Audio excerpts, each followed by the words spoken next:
So this lecture is about the systems of memory. By the end of this lecture, you should be able to draw a simple diagram illustrating the systems of memory. You should be able to describe two types of sensory memory. You should be able to explain the concept of short-term memory. You should be able to, in the context of short-term memory, explain what chunking means. You should be able to draw a diagram to illustrate the taxonomy of long-term memory. You should be able to explain the difference between explicit and implicit long-term memory.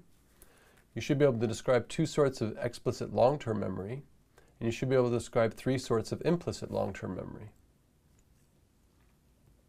So this diagram illustrates a very popular representation of how the systems of memory work. Going from left to right, you basically have sensory input, which enters a temporary memory store known as sensory memory. If you are attending to that sensory memory, then that memory will move on to short-term memory. If you are not attending to that sensory memory, that information will not be transferred and it will be lost. If the sensory memory enters short-term memory, it may either be rehearsed, it may either be encoded, or it may either be lost. If the memory makes its way into long-term memory, it can be retrieved back into short-term memory. Sensory memory is a brief, fleeting sensory store. There are two forms of sensory memory. There is iconic memory, which is a visual form of sensory memory, which lasts about 1 second. And there is echoic memory, which is an auditory form of sensory memory, which lasts approximately 5 to 10 seconds. Short-term memory is a temporary storage system that's sometimes equated with the concept of working memory. Typically, one would say that short-term memory has a capacity of 7 plus minus 2 items. Okay, this is known as George Miller's magical number. So we're going to do a short demonstration of George Miller's magical number. I'm going to show you a series of numbers presented at roughly 1 number per second, and your job is to remember those numbers in the order that they're presented.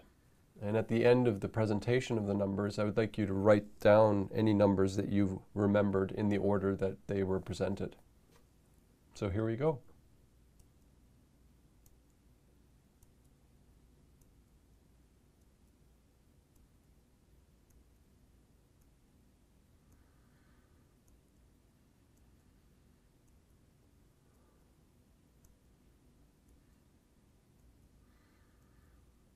So now write down or recite as many of the numbers as you can.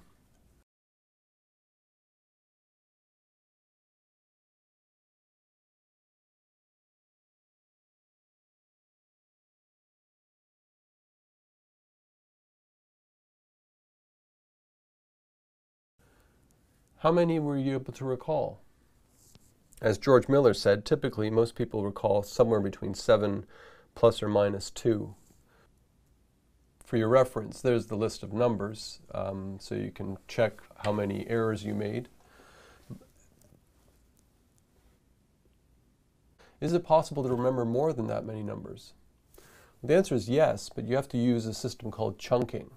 So in fact, you can remember more than 7 plus or minus 2 items if you chunk the items. So you can actually remember 7 plus or minus 2 chunks.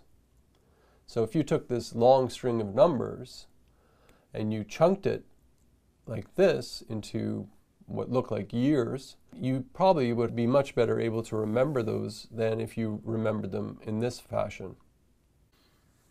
Long-term memory is a more permanent store of information, and there are many types of long-term memory that have been identified, mostly through the study of amnesic individuals. So there is both explicit and implicit forms of long-term memory, also known in some circles as declarative versus non-declarative forms of long-term memory.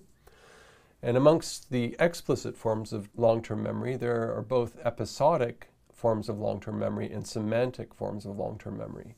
Episodic forms of long-term memory are actual experienced events, whereas semantic long-term memory is knowledge and concepts. In terms of implicit long-term memory, there are 3 types: procedural, conditioning, and priming. So procedural memory has to do with your memory for how to conduct particular procedures, such as riding a bicycle or driving a car. Conditioning refers to classical conditioning. So the classical conditioning of a fear response, for example, is a form of implicit memory. And then finally, priming is another form of implicit memory. And the images shown on the right here are an example of a priming test. So this is known as the incomplete pictures test. And typically what you would do in this test is you would present the individual with the complete picture, which is a table here on the bottom right-hand corner. And then at some later time point, maybe the next day or a week later, you would present them with the incomplete version. And you would ask them to complete the drawing.